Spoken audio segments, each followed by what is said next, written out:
Salve, moçada do De Olho no Jogo, tudo bem? Hoje a gente está recebendo um convidado bem especial, que já é um desejo antigo do canal, há algum tempo já que a gente quer falar com ele. E ele topou, né? Ele tem uma agenda muito... É uma agenda muito exigente, muito movimentada. Não estava querendo dar muita moral para nós, né, Daniel? Mas enfim, a gente conseguiu falar com o Tcheco. E aí, Tchecão, tudo bem com você, cara? Tudo bem, Gui, Daniel? Prazer falar com vocês. A agenda é em prol do nosso trabalho agora no UFC Cascavel. Mas eu abri esse espaçozinho, cancelei o treinamento só para atender vocês. Entendi. Não, pô, então estamos com moral. Eu estou aqui com o Daniel Piva, né, que vai me ajudar a fazer essa entrevista. Hoje a gente está falando com o líder, né, desse campeonato paranaense tão diferente em relação à logística, em relação à marcação dos jogos. Aliás, Checo, acho que a gente pode até começar esse bate-papo por esse caminho. Como que tem sido esses dias, né? Como que é preparar um time sem saber exatamente qual vai ser o adversário, quando vai jogar, né? Como vai jogar, em qual local vai jogar, como que é para o treinador, como que isso interfere no dia a dia? Você até abordou um assunto bem interessante. Aconteceu agora nessa última semana, né? É muito difícil, primeiro, essa situação da gente não saber, primeiro, as datas dos jogos, porque ela vem em decorrência aí de situações de clubes adversários que não podem jogar. No caso do Atlético Paranaense, é um exemplo deles, por estar treinando online, e aí uma situação que nós compreendemos, que não estão no estado apto a jogar, pela questão física e tudo, mas que foi marcado, por exemplo, por uma quinta-feira, e isso a gente recebeu a notícia numa segunda-feira que seria contra eles, e aí a gente fez o treinamento, o vídeo, que nós temos o hábito de fazer tudo em cima disso. Aí chegou na segunda-feira, 10 da noite, recebemos a notícia. Não vai ser mais contra o Atlético, vai ser contra o CCR e o Cascavel. E aí perdemos um dia, pelo menos, de trabalho em cima dos embasamentos que a gente teria para o jogo do Atlético. É ruim até para a cabeça dos jogadores, né? Porque daí muda um pouquinho a forma de jogar, de você preparar o jogo. E agora a gente teve um dia de preparação tática praticamente para o jogo do CCR, porque um dia que antecede você não pode forçar muito a questão física deles, né, que é englobado no trabalho tático. Mas são as circunstâncias do nosso dia, todos os times estão passando por isso, mas é uma situação ruim. O torcedor não entende isso, às vezes por uma crítica que parte por parte da imprensa durante os jogos, também não levam isso em consideração, porque vocês estão analisando o jogo, mas são as coisas que a gente tem que enfrentar, tem que tentar absorver o mais rápido possível. Os atletas, graças a Deus, aqui do meu time, já tem um embasamento tático já bem pré-definido, já tem os conceitos, isso que é o mais importante para mim, Guilherme e Daniel. O meu time ele já tem alguns conceitos e filosofias que nós passamos no treino, já bem adaptado na sua memória, na sua maneira e ação de fazer. Isso ajuda muito. Acho que talvez isso pode ser um dos diferenciais para a gente ter iniciado bem o nosso campeonato, porque nos dá um pouquinho de tranquilidade nesse mundão de incógnitas do nosso calendário e de trabalho.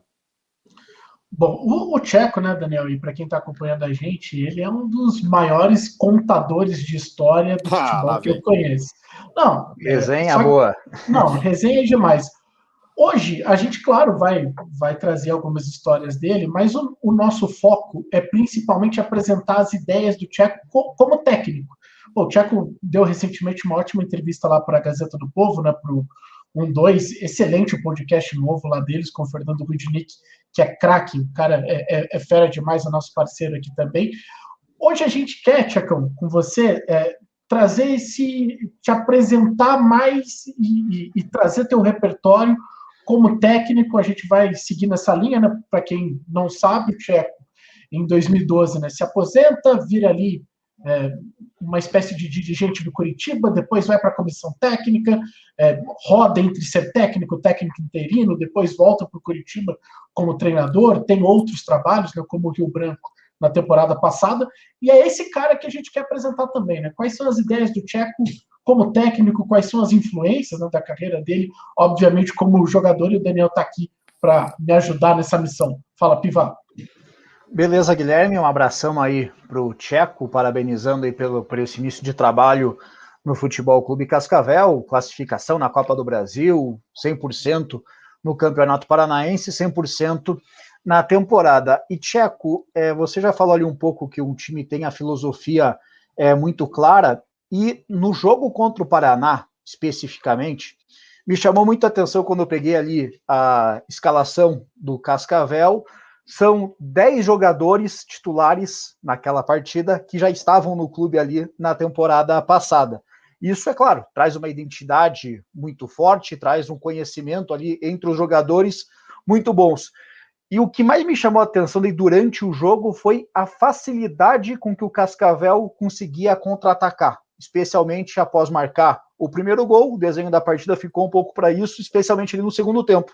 Cascavel colocou 2 bolas na trave, e o goleiro Renan, naquela partida, saiu como um dos destaques do jogo. O Oberdan fazendo uma partida de alto nível pelo lado do Cascavel, o próprio Rogério, centroavante, que foi substituído, mas também conseguindo contribuir com muita movimentação. O que você conseguiu dessa filosofia? Aproveitar ali do que o Marcelo Caranhato deixou do ano passado, o que você já colocou ali da tua cara, que, por exemplo, essa questão dos contra-ataques foi algo que me chamou muito a atenção, a facilidade com que o teu time conseguia encaixar esses contragolpes, por favor. Bom, Daniel, uma das coisas que eu tento passar sempre para os atletas, né, que eles têm que entender o que eles estão fazendo. Não é fazer por fazer, né? O fazer por fazer, às vezes você vai não só fazer por fazer, como vai ter que contar com a sorte em muitas ocasiões dentro da própria partida, né? Eu prefiro contar com a sorte em determinados momentos, mas eles entendendo o que eles têm que fazer. Acho que isso já parte de um princípio de filosofia de jogo. E sobre essa questão dos contra-ataques, nós fazemos muitos treinamentos baseados em situações que podem ocorrer no jogo, e aí uma coisa que vocês podem observar, que principalmente em algum momento que nós estivermos com a linha baixa, nós temos algumas ações já pré-determinadas quando roubar a bola. E aí a gente parte de 2 conceitos. A primeira ação é o contra-ataque ofensivo, a transição ofensiva, né, como diz o novo vocabulário do futebol. Ela tem que ser muito efetiva. O jogador não teve sucesso ou entendimento que isso vai ser passível de sucesso, é ficar com a bola. E aí vem a segunda questão, que é a posse de bola. Tudo isso, volto a te dizer, né? Ela é extremamente repetida e cansativa nos treinamentos que nós fazemos, né? Isso não se cria de um momento para o outro. Eu tive a possibilidade de, em praticamente 2 meses, né? A princípio seria 1 mês e meio de pré-temporada, mas aí se prolongou pelo caso da questão da pandemia por 2 meses. Eu consegui implantar isso de uma maneira muito tranquila e muito objetiva com os jogadores. Então nós estamos falando dessa parte que você me relatou, né? A parte de transição. Aí vem a segunda parte, né? Não tivemos o sucesso em concluir em gols. E aí vem alguns fatores. Primeiro, concordo plenamente com você, a efetividade do talento do Renan fez com que a gente realmente não fizesse o segundo gol em 2, 3 contra-ataques muito bem elaborado por eles, né? A segunda parte é que eu tenho que cobrar dos meus jogadores, que realmente nós temos que matar, porque se tratando de um time como era o Paraná Clube, em um lance único eles poderiam empatar o jogo, né? Pela qualidade do time no nosso nível estadual. Então aí já é uma questão de qualidade que eu cobro muito dos jogadores. Se o UFC Cascavel ele pretende estar numa Série B em torno de 6 anos, que é o projeto do clube, nós temos que exigir também um certo nível desses jogadores, para ter sucesso contra esses tipos de clube, contra esses times que é o Paraná Clube, o Operário, o Londrina, e aí, lógico, com bastante entendimento com o Curitiba, com o Atlético, porque a gente quer estar onde eles estão. E aí vem minha cobrança também individual em cima disso. Mas sempre com muita cautela, com muita responsabilidade, com muito cuidado. Eu acho que quando você passa para eles a mensagem do que você quer, e é bem elaborado nos treinamentos, e eles conseguem assimilar isso, aí a gente já começa a dar um pontapé para o início do trabalho, que eu acho que foi bem transmitido para nós nessa pré-temporada longa que nós tivemos. E aí tem as questões defensivas também, que a gente passa, as nossas questões de posicionamento, né? Tem jogador, por exemplo, assim, Daniel, que passo vídeos, quando eu digo eu, né, responsável pela comissão técnica, né?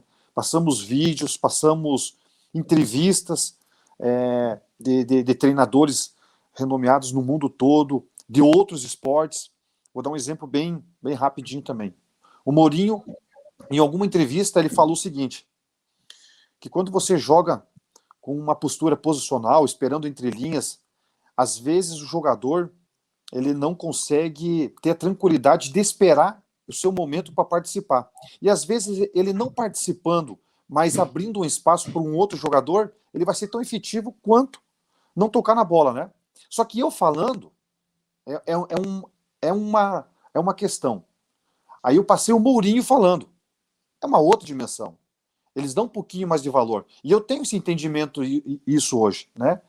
E eu consegui pegar, vocês podem até buscar em algum momento, a entrevista que o Abel deu para o Sport TV, o treinador do Palmeiras, quando o Pedrinho toca nesse assunto também. E o Abel fala a mesma coisa. Qual que é a dificuldade que ele encontrou no Brasil? Que o jogador brasileiro ele não se aguenta num sistema posicional esperar o momento dele. Ele gosta de ir lá buscar a bola no pé do zagueiro, ele gosta de buscar a bola no pé do lateral, e aí acaba saindo um pouquinho do contexto de quando o treinador quer jogar nesse sistema posicional. Mas quando ele consegue fazer com que o jogador brasileiro tivesse esse entendimento, ele teve sucesso. E é o que eu tentei passar para eles aqui. Eles conseguiram absorver, volto a dizer, tem toda a qualidade, um contexto em cima disso. Mas o meu time ele conseguiu entender isso um pouco. E aí a gente está conseguindo esse sucesso, né? Tem um desgaste físico menor, tem a questão se errar menos passe, melhor. E tudo isso a gente distribui também no treinamento. Às vezes eu faço errar de propósito no trabalho para eles entenderem que se errando, eles vão correr mais ainda. Mas a partir do momento que eles conseguem acertar os passes, a qualidade do trabalho no treino e no jogo também melhora muito.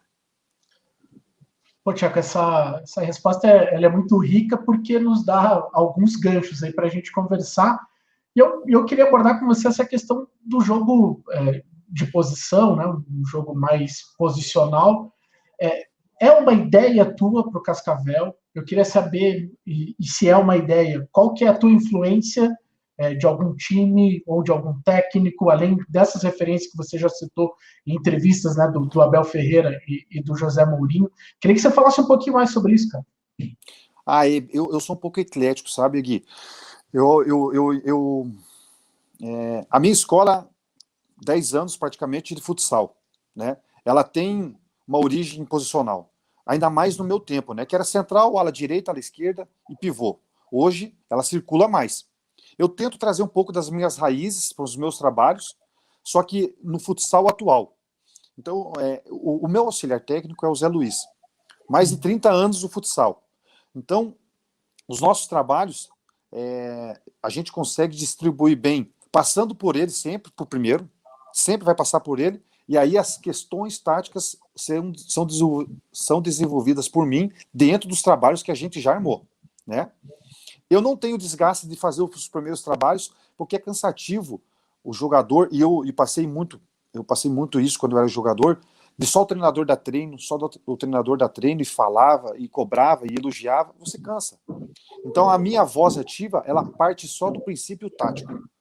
Os outros trabalhos é tudo preparador físico, que é o segundo treinador, que eu sempre exigi isso deles, que é o Vitor Nemitz, hoje não está com a gente, mas futuramente estará. E o Zé Luiz, que é o meu auxiliar. Acho que começa por aí, né? Mas aí, voltando à resposta, a minha origem é do futebol de salão.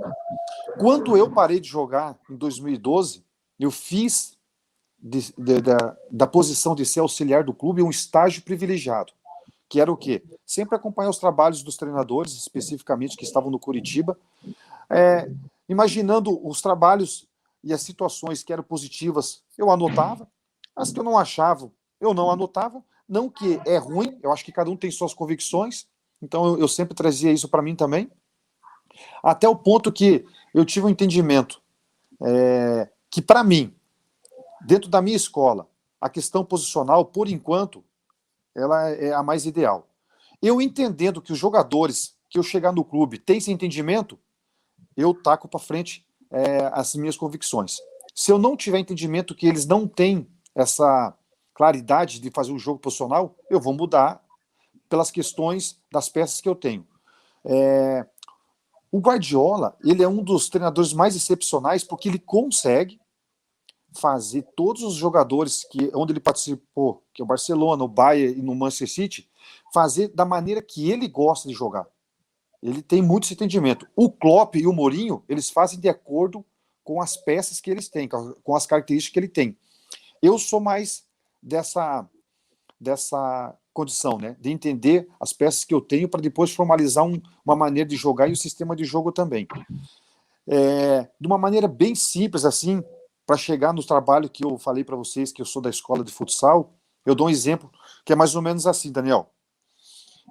Imagine o campo de futebol, o seu time agora fazendo um trabalho posicional, pode ser num 4-4-2, só para a gente ter um norte aqui. Aí você, pela direita, eu traço um retângulo. Quem que está do lado direito do nosso sistema de jogo? O zagueiro e o lateral direito, né?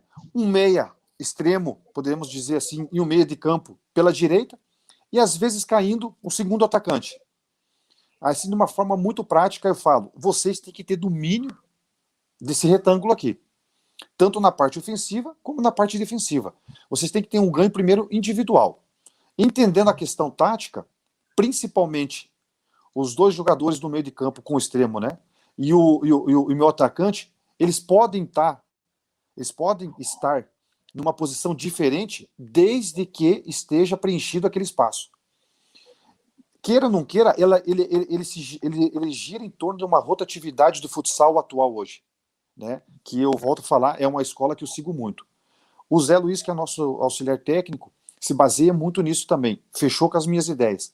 Então, aquele retângulo pela direita, todos os jogadores do meu meio para frente, vocês podem observar que em alguns momentos eles não vão estar na posição inicial, mas é para estar preenchido aquele setor. Eu tendo essa rotatividade, eu entendo que às vezes pode confundir com uma marcação por estar marcando individual. Eu posso entender que vai estar fechado o meu lado direito, eles entendendo que eles têm que ser dono daquela situação, daquele retângulo. Só que em alguns momentos, assim, Gui, para não ficar tão explícito só por esse lado, e para ficar um pouquinho mais complexo, eu trago isso para o meio de campo e atacantes, e para o lado esquerdo também, de uma forma que a gente depende de como vai jogar com o adversário. Não querendo entregar o jogo, mas, por exemplo, na primeira partida, o Atlético jogou com o Cianorte com muita saída de 3. Eu tenho treinamentos específicos para isso, como que a gente deve se comportar. Se o Atlético não fizer a saída de 3, nós partimos de um princípio que já temos de uma saída normal. E aí ela se muda um pouco. E aí, se os jogadores do meu time têm esse entendimento, a gente taca a ideia para frente. Se eles têm um pouquinho de dificuldade, a gente vai participar mais de um trabalho mais simples. Mas eles tendo entendimento desse trabalho simples e sendo efetivo, já nos dá uma confiança para fazer o trabalho. Cara, muito bem explicado, muito, muito legal. Fala, Piva. Muito legal. Vou explorar duas frases do Tcheco. Uma na primeira resposta, que ele nos disse ali, começou a preparação para encarar o Atlético quinta-feira, e aí na segunda noite veio a informação que não era mais o Atlético, era o Cascavel Clube Recreativo. Ou seja, todo respeito a todos os envolvidos, mas características de jogo bem diferentes. E nessa última, o Tcheco usou o termo ali, sou um treinador eclético. Gosto ali de... Na questão ali, Tcheco, do jogo para jogo, até que ponto assim você faz adaptações no time de acordo com o adversário?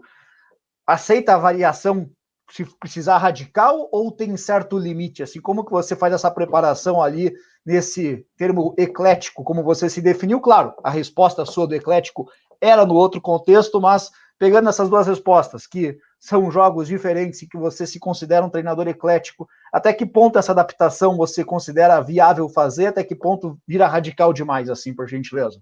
Eu vou ter um certo limite, Daniel. Eu primeiro me preocupo de como o nosso time vai jogar. Você tendo um entendimento de como a minha equipe vai jogar, já é um ponto inicial de partida para você formalizar um jogo, né? Por exemplo, hoje o FC Cascavel tem uma maneira de jogar, e todos já sabem, mas eu sempre falo para eles. O Palmeiras e o Flamengo, quando foram campeões aí dos últimos anos, eles tinham uma maneira de jogar. Mudaram muito se pouco. Mesmo todos entendendo como eles jogavam, por que era difícil de se jogar contra eles?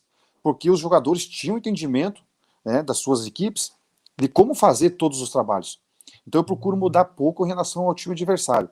Mas eu mudo na base da necessidade que a nossa comissão entende. né?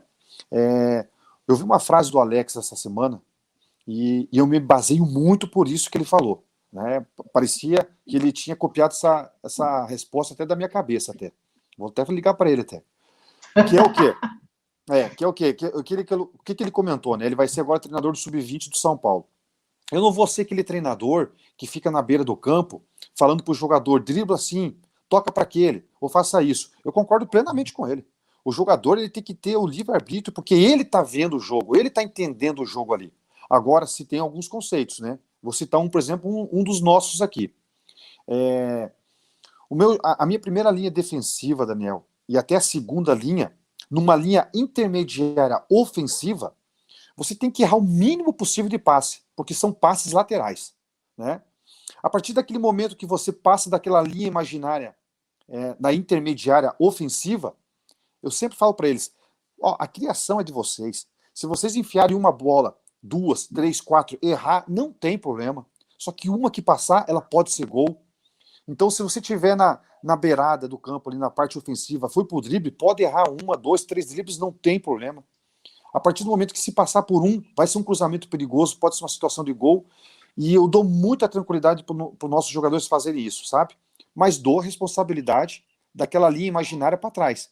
Os passes ali são cruciais para um contra-ataque que a gente não permite, para uma demora de passe, que a gente fala que o nosso futebol é lento, e eu tento explicar isso para eles o porquê que é lento.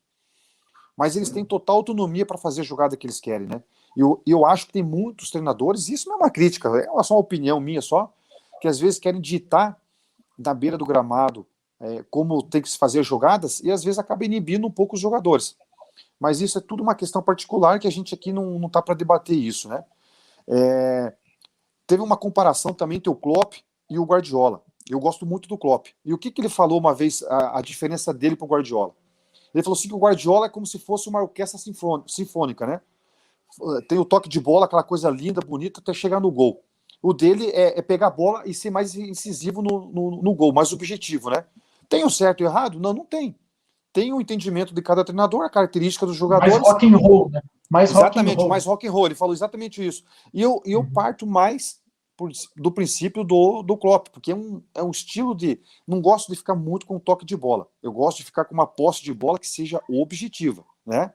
Eu cobro muito isso também dos atletas aqui. E quando eu falo eclético assim também, né, Daniel?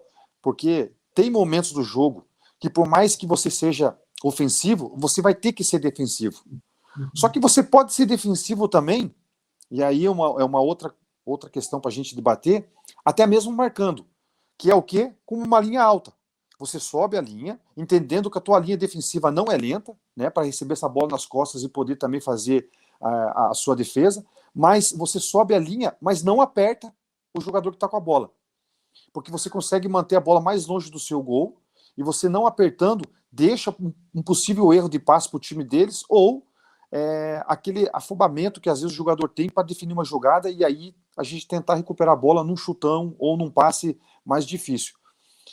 Tudo isso, lógico, é uma complexidade, mas é dentro das coisas que eu fui não só anotando, mas tentando criar um perfil. E assim, a gente hoje está na não quarta rodada do estadual, mas quarto jogo que a gente já fez, contando com a Copa do Brasil. Foram 4 jogos com características diferentes, mas a gente manteve o padrão, Daniel. A gente conseguiu fazer o nosso estilo de jogo, certo? Em um momento só, o outro que eu mudei o jogo, que foi contra o Figueirense e contra o Operário, que aí eu coloquei um volante de contenção. E quando eu coloco ele, muda-se um pouco a nossa característica de jogo. Eu estou pensando em outras situações que todos os jogadores já estão cientes. E foi uma das coisas que eu cheguei aqui e falei para os nossos volantes de contenção. A princípio, vocês não vão estar jogando, porque eu quero um meio de campo leve, com toque de bola rápido para fazer a criação de jogo. Porém, não tirem em nenhum momento a atenção para entrar em qualquer momento do jogo ou em determinado time. Aí vem sim, Daniel, mais uma resposta dentro da sua pergunta, colocar você iniciando o jogo, porque eu vou entender que vai ser um jogo que a gente precisa de mais contenção defensiva nesse meio de campo. Ô, Tcheco, você sempre foi um cara que no pós-carreira, né, sempre foi reconhecido como um cara que dominava o vestiário, não só no pós-carreira, né, durante também, foi capitão em todos os lugares que passou. Essa sempre foi uma característica tua muito marcante, né? Com a relação do vestiário, a relação dos jogadores. O que pesa hoje mais para um técnico? O conhecimento tático, técnico, físico, ou essa parte da gestão de pessoas? Ou uma coisa é impossível de fazer sem a outra? Queria que você falasse um pouquinho sobre isso. Esses dias eu fiz uma reunião aqui, Guilherme, com o nosso pessoal do staff, todinho, né? E eu falei para eles assim que às vezes eles têm que entender um pouquinho o posicionamento do treinador quando em certo dia não está bem, para poder ajudar o treinador. Acho que vocês vão entender a mensagem que eu vou passar. O treinador, Guilherme, ele é um pouco de tudo no clube. Ele é um pouco roupeiro, ele é um pouco massagista, ele é um pouco jogador, ele é um pouco o administrador de empresa, do RH, ele é um pouco executivo de futebol, ele é um pouco a cozinha da tia. Né? Por quê? Porque todos os problemas chegam para o treinador. E você, de certa forma, você tem que ajustar um pouco as coisas, né? O roupeiro vai dizer que o jogador está fazendo isso, o massagista está dizendo que o fulano não foi fazer massagem. Enfim, cada um com seus problemas nas suas determinadas profissões, né? Fisioterapia, fisiologia e por aí vai. Então, isso te dá uma certa responsabilidade para você não só saber resolver isso, mas como resolver. Para mim, hoje, a questão maior do treinador é gestão de grupo. Eu deixo muito claro a questão da preparação física e da fisiologia, por exemplo, para os profissionais que estudaram para isso. Eu tenho que ter conhecimento, mas eu não preciso ter, na minha opinião, embasamento para falar assim, hoje não podemos treinar porque os caras estão desgastados. E eu questionar por que eles estão desgastados. Os números estão ali. Então, se os profissionais da área me recomendam isso, dentro de um bom senso, se eu preciso fazer um treinamento tático, eu já faço sem adversário, porque daí o desgaste é menor. Faço meio campo, só a parte defensiva, só a parte ofensiva. Aí eu vou ter esse bom senso também para conversar com eles a respeito disso. Mas a parte, para mim, da gestão hoje como treinador, ela é primordial para as coisas darem certo. Mas a parte tática, você não acha que tem que entender? Ela é o básico que o treinador tem que ter. Se não tiver o entendimento tático, ele está na profissão errada. Mas assim, juntando com a questão tática, a gestão de pessoas, para mim, ela é primordial nos tempos de hoje. Volto a dizer, eu dou a total autonomia para todos os profissionais fazerem o que eles quiserem dentro da área deles. Eu não sou obrigado a saber, mas eu sou obrigado a entender. E aí sempre tem as reuniões, as pautas, para a gente saber das coisas que estão acontecendo. Tiago, antes até da pergunta do Daniel, só aproveitando o gancho, a gente tem mudanças na geração dos jogadores, né? Do tipo de cidadão, do tipo de homem que está ali, do tipo de pessoa que você lida. Hoje, você entra no vestiário, tá todo mundo no celular, né? Na tua época era um pouquinho diferente, você pegou ainda essa transição, né, para esse mundo que as pessoas têm mais acesso à informação, à tecnologia. O que você acha assim que dá para trazer ainda do tempo que você era jogador, mas coisas que não são mais úteis agora porque a sociedade mudou, esses homens que você lida, eles também se transformaram? Uma preocupação muito grande que nós temos também, e aos poucos ela tenta ser desenvolvida aqui, né, Guilherme? Eu até no Sub-23, no Curitiba, me preocupei muito com isso, então era sempre mensalmente uma palestra sobre algum assunto, né? E é lógico, passa pela tecnologia, ela passa pelas atitudes.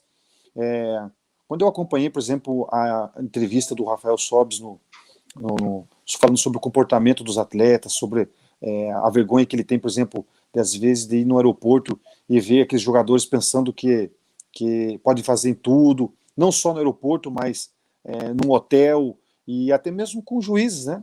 Os árbitros, a forma como eles se retratam os juízes, a gente tenta sempre desenvolver todo esse tipo de trabalho.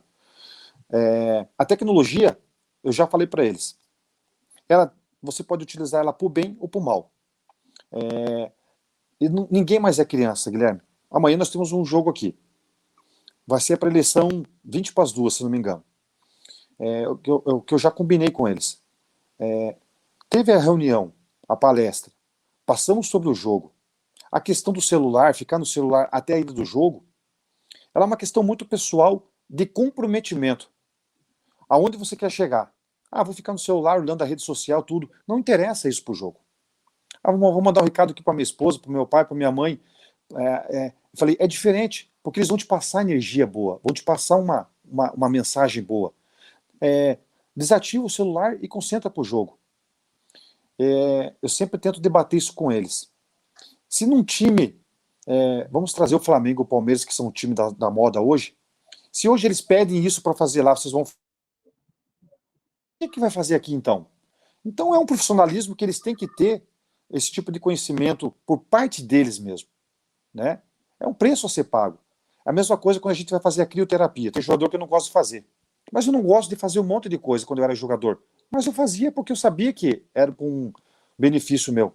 Então a gente tenta convencer esses jogadores com esses tipos de conversa, reunião, para um propósito bom para a carreira deles, né? E aí eles assimilarem. Quando a gente encontra dificuldade, aí vai para o pessoal. A gente conversa no particular, tenta mostrar para eles como é que funciona. Mas eu acho que hoje a tecnologia, o celular exclusivamente, mais atrapalha o conhecimento deles do que ajuda. Eu particularmente acho. Do meu tempo para cá, lógico que se mudou muita coisa, Guilherme. É até meio complexo falar sobre essa relação, porque é outro mundo mesmo, né? Mas eu acho que falta um pouquinho, e é o que eu tento transmitir para os caras, né? Por exemplo, vou dar um exemplo bem específico. O Sir Alex Ferguson falou uma frase que eu levei para o jogo do Figueirense, se não me engano. A cota para a classificação era 600 mil, mais ou menos, né? Da Copa do Brasil. Esses 600 mil, ele é importante para o clube? Ele é. Aí a frase do Ferguson era o seguinte: o dinheiro pode comprar qualquer jogador no mundo. No caso era o Manchester, né? Mas ele nunca vai comprar a alma de um time. E é o que eu tentei passar para eles naquele momento, né? Não interessa o dinheiro que a gente vai receber numa possível classificação. E isso é o segundo plano nesse momento. O que interessa agora é, quando acabar o jogo, numa classificação, o que isso vai trazer para nós de benefício? Aí de autoestima, né? De representatividade, de respeito, de confiança, que as coisas trazem como uma vitória importante como foi essa do Figueirense. Aí você vai tentando, meio que no coração deles também, transmitir essa mensagem, que não é só dinheiro, que não é só dinheiro, tem muito mais por trás disso. O vestiário em si, ele se mudou muito também. A gente tenta ter um controle, mas aí com certo limite. Porque o vestiário, ele para mim, é a alma do trabalho. Você pode ter o melhor treinador. Se você não tiver um vestiário bom, as coisas não vão para frente. Há vários exemplos no futebol sobre isso, né? O Flamengo com o ataque dos sonhos, o Real Madrid dos Galácticos, enfim. Então, se o vestiário ele tiver bem sincronizado, bem enturmado, tudo já é metade do trabalho andado. Mas dentro do possível, a gente sempre tenta trocar uma ideia para não ser nada radical com as questões de cobrança das redes sociais, da tecnologia. E ao contrário também, GPS, todas essas coisas que nos traz o benefício de controle, a gente coloca em prática com eles e mostra para eles. E mostra.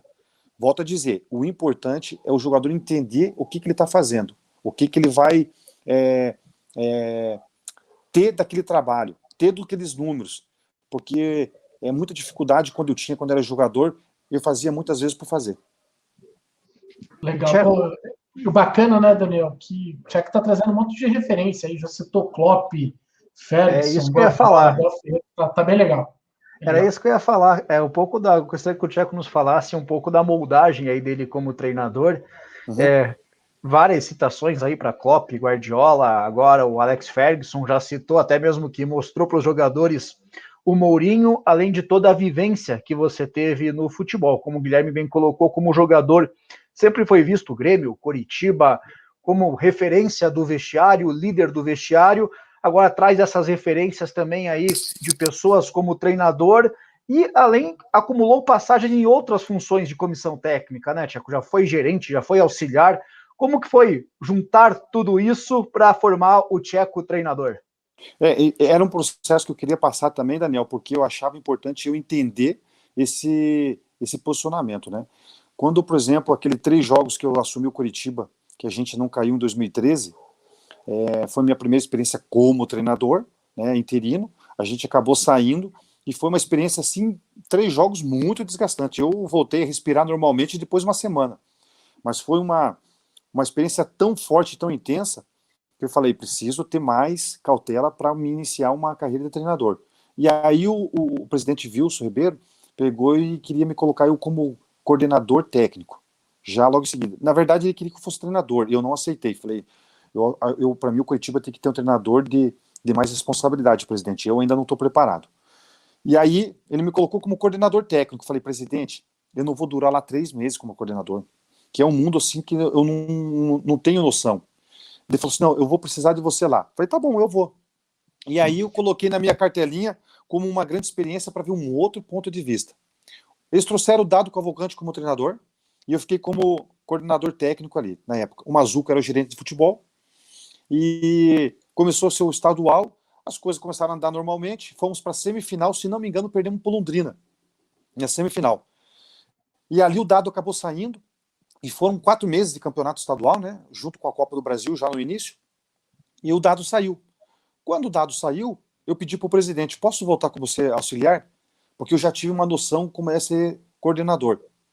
E aí ele me concedeu novamente o cargo de eu ser auxiliar. E aí quando eu fui para o Paraná Clube, mesma situação.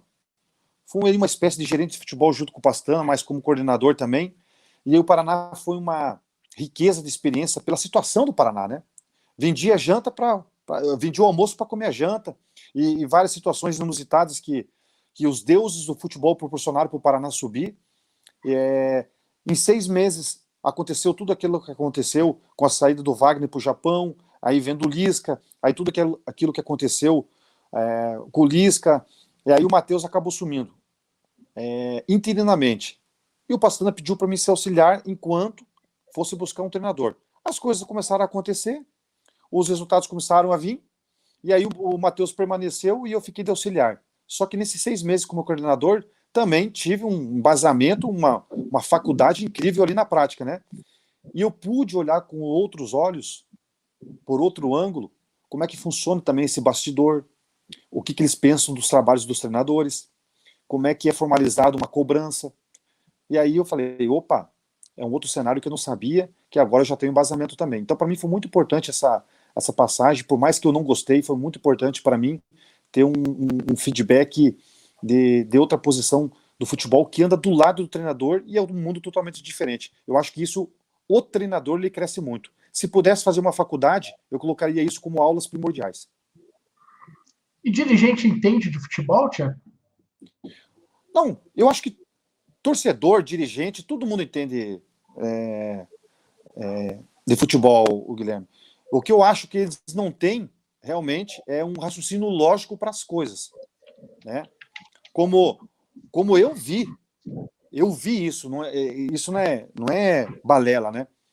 Presidente autorizar torcedor a entrar para cobrar time. Aí eu pergunto, faz sentido isso? Lógico que não faz. Mas esse presidente que autorizou, ele entende futebol? Lógico que ele entende. Mas não faz lógica nenhuma. Por isso que eu estou te falando. Eles acabam entendendo de futebol, mas não tem lógica algumas coisas que fazem, né? Eu vi gerente de futebol, e não foi uma, nem 2, nem 3 vezes, né, criar uma situação achando que ia ter um resultado ali na frente, de imediato, para aquilo que ele pensava, e eram situações extremamente ridículas dentro de um cenário profissional de futebol, né? Um exemplo assim, hoje vai faltar gelo, daí a gente vai explicar por que faltou gelo. Aí eu te pergunto, como é que falta gelo no departamento de futebol? Então, são coisas que acontecem que mas muitas vezes, não só o torcedor como a imprensa não sabe, porque, lógico, não tem cabimento saber, que acontece sem embasamento nenhum, mas a gente está ali acompanhando e fala, não é possível que isso aconteça no futebol. Então, mas eu acho que, com certeza, todos os dirigentes têm entendimento de futebol, tudo, não com propriedade, mas tem. Vai, Piva. 2 aspectos, Tcheco, falando especificamente do Futebol Clube Cascavel e do seu trabalho atual. Você que na entrevista, já ao falar do jogo de posição, falou bastante do Zé Luiz, o seu auxiliar, que você falou, as ideias casaram muito bem. Você já teve outros parceiros ali em comissão técnica como auxiliar. Como que foi essa conversa? Como foi esse entendimento para esse casamento perfeito das ideias. E o segundo ponto, sei que o treinador não gosta de falar de individualidades, mas é um jogador que já vai o terceiro campeonato paranaense pelo Cascavel jogando em alto nível numa posição que você domina, que é o Oberdan, que no Cascavel, no passado, foi um dos destaques, 2019, conseguiu ir bem, agora com você, titular aí do time nesse início de competição. Gostaria que você falasse um pouco dele, que é um atleta relativamente jovem ali, está com 25 anos, e que está no clube há 3 temporadas, não recebeu uma oportunidade aqui na capital do estado ainda. Como que você vê um pouco o futebol do Oberdan e essa decisão aí? Como que foi esse casamento das ideias, a conversa com o Zé Luiz, por favor? Daniel, você sabe, eu não gosto de falar individual do jogador, né? Mas uma observação para você, tá?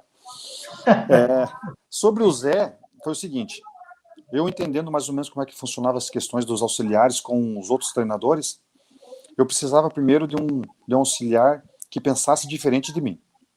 Eu não poderia trazer comigo alguém que pensasse igual, senão as coisas iam continuar como eu pensava. Então, eu tenho esse acordo com o Zé, primeiro, né? Para mim sempre me cobrar, discordar, e a gente discutir para chegar num denominador comum. O Zé, eu não só joguei contra ele de futsal, o Zé é um ano mais novo, mais velho do que eu, joguei 4, 5 anos contra ele e um ano junto, e depois a seleção de Curitiba também. Então a gente já tinha esse conhecimento, esse respeito desde o tempo do salão. Aí o mundo do futebol nos separou um pouco, e aí agora nos retornou com esse encontro desse auxiliar. Ele já tinha vontade de vir para a área do campo. E aí, como eu comecei a formalizar minha vontade de ser treinador, conversei com ele tranquilamente sobre esses aspectos e os embasamentos dos trabalhos dele, como é que seria. Como eu já te falei, seriam embasamentos de trabalho do futebol de salão. Hoje se trabalha muito o que no futebol profissional? Muito reduzido, que vem do tamanho muito tradicional do futebol de salão. Então, os trabalhos iam se casar. Mostrei para ele mais ou menos como é que eu gostaria de atuar. Eu sou muito ofensivo, ele me segura muito nessa questão. Isso me ajuda muito, né? Porque se fosse outro auxiliar que fosse ofensivo também, aí nós estava lascado, né? Ou era 30 ou era 8 ou 80, né? E aí já cheguei a esse denominador. Opa, se ele tem o entendimento que tem que discordar de mim, é uma escola diferente da minha, de trabalho, que é o futsal, na qual eu também já conheço. E aí vinha um aspecto mais importante para mim. Você gosta de trabalhar, Zé? De pôr a mão na massa? Ele gosta, né? E eu sabia disso. Então, ele não é aquele auxiliar que, nos meus tempos, principalmente quando era jogador, só distribuía colete ou fazia um complemento com os jogadores depois do trabalho. Como eu já falei para vocês, a nossa dinâmica como é que é? Destrinchar o trabalho.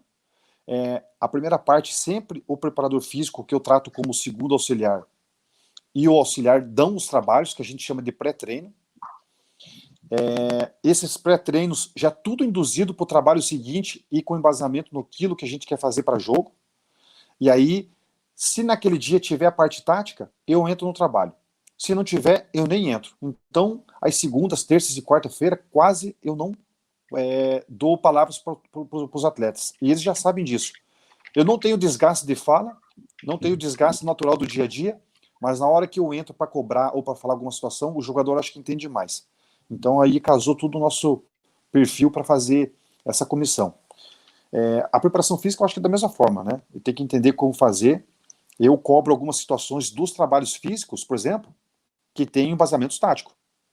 Então é bem desenvolvido isso, né? Com bola, no físico, para ter embasamento tático. E está dando certo, né? A gente acha que os jogadores já entendem.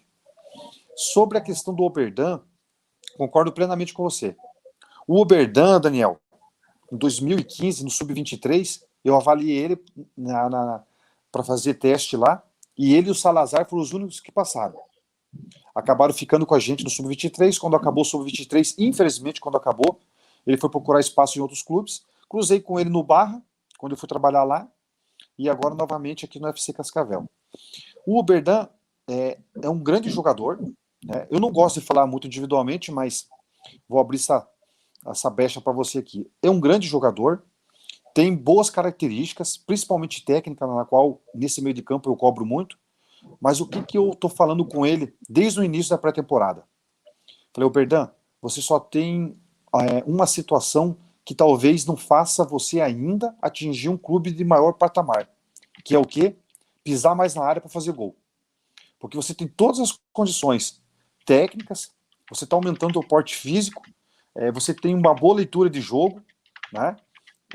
Mas se você não se acostumar a pisar na área para fazer gol, você vai ficar num nível que talvez você não imagina. Mas se concluindo mais em gol, arrematando mais a gol, aí vai ser uma circunstância do jogo se fazer o gol ou não, com certeza vai atingir times aí da elite de futebol, porque é um grande jogador. Muito legal. A nossa ideia da entrevista era justamente essa, tá? Ouvir as ideias do Tcheco como treinador, né? Provavelmente você já ouviu as histórias, e eu já tive a oportunidade de entrevistar o Tcheco algumas vezes, e as histórias são realmente espetaculares, né? E eu queria encaminhar esse final, Tcheco, se o Daniel tiver mais alguma pergunta, claro, pode ficar à vontade, sobre o maior treinador que você teve na sua carreira. Aquele cara que mais te potencializou, aquele cara que você mais anotou no caderninho ou até no pós-carreira, né? Qual o cara que você mais anotou em relação a ideias assim que você carrega hoje como técnico? Eu não cheguei a anotar porque eu era muito inocente ainda. Estava subindo da base, estava no Paraná Clube, mas o primeiro treinador, assim, que foi um dos meus primeiros treinadores, mas ao longo da minha carreira, que me chamou muita atenção para essa questão tática, foi o Rubens Minelli. Para mim, foi um dos treinadores, assim, que aí que tá, Guilherme, o X da questão que eu faço, questão que os jogadores sabem o que estão fazendo. Ele fazia isso. Quando eu subi do salão para o futebol de campo, junto com o Ricardinho, estava no time o Perdigão, o Paulo Miranda, o Marcão, goleiro, o Milton Doó, essa turma tudo que era da base do Paraná Clube, a gente ia jogar contra o Coritiba, e nós fazíamos coletivo, eu estava no time de baixo, o que o professor Rubens Minelli falava? Nós vamos jogar com 2 zagueiros, porque o Coritiba joga só com centroavante, vai jogar com um cara ali aberto, vai jogar com o lateral posicionado assim, o Elcio, você vem pelo meio para contornar esse jogador de meio e tal. Ele explicava. No domingo seguinte, era contra o Atlético. Quem que era o Atlético? Paulo Rink e Oséias. O que o professor Rubens Minelli fazia? Hoje nós vamos jogar com 3 zagueiros. Ageu, você entra junto com o Edinho, com o Marcão, vai ficar pro lado esquerdo, que você é mais jovial, vai dar na canela dos cabocão aqui, fica na sobra aqui, você, Edinho, que tem mais técnica, Marcão, funga no cangote do Oséias aí para ele sentir o teu perfume, para não deixar passar por aqui, e aí a gente circula a bola pelo meio quando roubar assim assado, mas vai encaixar os 2 centroavantes com os 3 zagueiros. E eu ficava pensando, cara, eu não dava muita atenção para essa questão tática. Eu jogava por jogar. E eu ficava pensando, caramba, faz sentido isso que ele está falando, né? E aí eu comecei a prestar atenção nos trabalhos que ele dava durante a semana, mas mais especificamente nos detalhes que ele dava nos coletivos. E aí eu falei, cara, como meu pai é um grande admirador de futebol, meu pai sabe mais história que você, Guilherme, pode ter certeza de futebol, tá? Aí ele pegava e falava assim, ó, daí ele pegava e falava assim, ó, Tcheco, não é à toa que ele foi tricampeão no Inter brasileiro. Eu falei, não pode ser à toa mesmo, né? Então, e aí, tive outros treinadores espetaculares, é lógico que eu tive, mas cada um com a sua característica, cada um com o seu conceito, cada um com a sua forma de fazer, né? Um que eu admirava em entrevistas, para mim, é um dos que mais sabe dar respostas num tom, que é o Mano Menezes. Para mim, o Mano é um dos treinadores que sabe mais se expressar na coletiva. Não que os outros não saibam, mas para mim o Mano é o que mais sabe se expressar. E dentro do que ele fazia nas coletivas, ele era assim também no nosso dia a dia e nas palestras dele, né? Então isso me chamava muita atenção, como o Mano conseguia, através do seu dom de palavra, transmitir as informações que ele queria. É um treinador realmente que me chamava a atenção por essa questão. O Celso Roth, por exemplo, é um treinador altamente que exige do jogador, mas ele exige tanto do Zé como do Mané, da mesma forma. Por isso que ele foi um dos treinadores que mais colocou jogadores da base para os times principais. Diego, Robinho, Ronaldinho, o Eduardo Costa, o Fábio Rockenbach. Só estou falando dos jogadores mais famosos, né? Por quê? Porque ele não tinha medo de colocar e era um treinador que exigia muito, tanto do Zé quanto do Mané. O Paulo Autuori, que eu peguei no Grêmio. O Paulo é um gentleman. O Paulo é excepcional não só a maneira das condutas dele durante o trabalho, como também na fala dele, né? Eu até costumava falar assim para o Paulo, falei assim, Paulo, se você não falar um pouquinho a linguagem dos jogadores, não vão entender. Porque ele falava de uma forma tão, né, gentleman, que era espetacular ouvir ele falar também, o Paulo, né? Mas, enfim, foram grandes treinadores que eu peguei, até mesmo lá na Arábia, treinadores da Romênia, que trabalharam em Portugal, trabalham na Itália, que a gente vai pegando, às vezes, assim, algumas coisas interessantes, e eu tento trazer para mim. O meu maior desafio, Guilherme, é eu me equilibrar nas falas, às vezes, para chamar a atenção do jogador. Estou conseguindo, mas não sei até quando, mas estou conseguindo. E aí as coisas vai moldando também, né? As coisas vai moldando, né? Por isso que quando eu tive uma das conversas assim com o Alex, quando ele estava para ser treinador agora, eu achava importante ele passar por um clube, ou o Sub-23, ou um time B, antes de assumir diretamente um time profissional. Porque acontece muitas coisas que, se for direto um profissional, às vezes a gente não está preparado e pode queimar etapas. E eu fiquei muito feliz que ele foi lá para o São Paulo do Sub-20, que vai estar total condição para ele, e ele vai passar por várias experiências que vai ser útil. Ô, Tcheco, quando você fala dessa coisa de chamar a atenção do jogador, é uma coisa à beira do gramado, uma coisa mais do vestiário? Sei lá, vou dar um exemplo mais extremo aqui do futebol brasileiro, que o cara, claro, não pode ser só marcado por isso, mas o Diniz, ele é um técnico que reconhecidamente tem um perfil ali à beira do gramado que chama atenção. É isso assim que você acha que ainda precisa ser lapidado em você? Ou você está falando de vestiário? O que você está falando exatamente? É um pouco isso nos treinos, né? Eu não tenho essa característica que o Diniz tem, e aí, volto a dizer, né, isso não é nunca uma crítica, é uma questão Sim. de cada treinador, né? Mas o treinador ele tem que entender até onde pode chegar também, não só no tom, mas de como cobrar, até para não perder o vestiário, né? Volto a dizer também, se perder o vestiário, dá adeus ao trabalho, porque o vestiário é a alma do trabalho de um clube. Mas vou te dar um exemplo assim, Guilherme. Demos um trabalho de cruzamento. Aí o seu lateral errou uma bola, cruzou segunda para trás, cruzou terceira no chão para não errar. Aí você tem que chamar a atenção dele, né? E aí como é que você vai chamar a atenção dele? Aí esses tipos de trabalho, por exemplo, numa base como eu tive no Sub-23 e agora em outros clubes, vai te dando embasamento de como você vai chamar a atenção desse atleta. Eu vou abrir uma outra situação para vocês aqui, Guilherme e Daniel. Na pré-temporada, eu fiz entrevista com alguns jogadores. Pô, mas que tipo de entrevista? Eu conheci eles num bate-papo. Falei, de onde você vem? Qual que foi a tua origem? O que aconteceu? Então, por exemplo, tem jogador que o pai já faleceu, tem jogador que é brigado com a mãe, tem jogador que tem filhos com esposas diferentes, tem jogador que quase morreu, tem jogador que... Aí você vai conhecendo um pouquinho também o perfil deles para poder chamar a atenção deles também.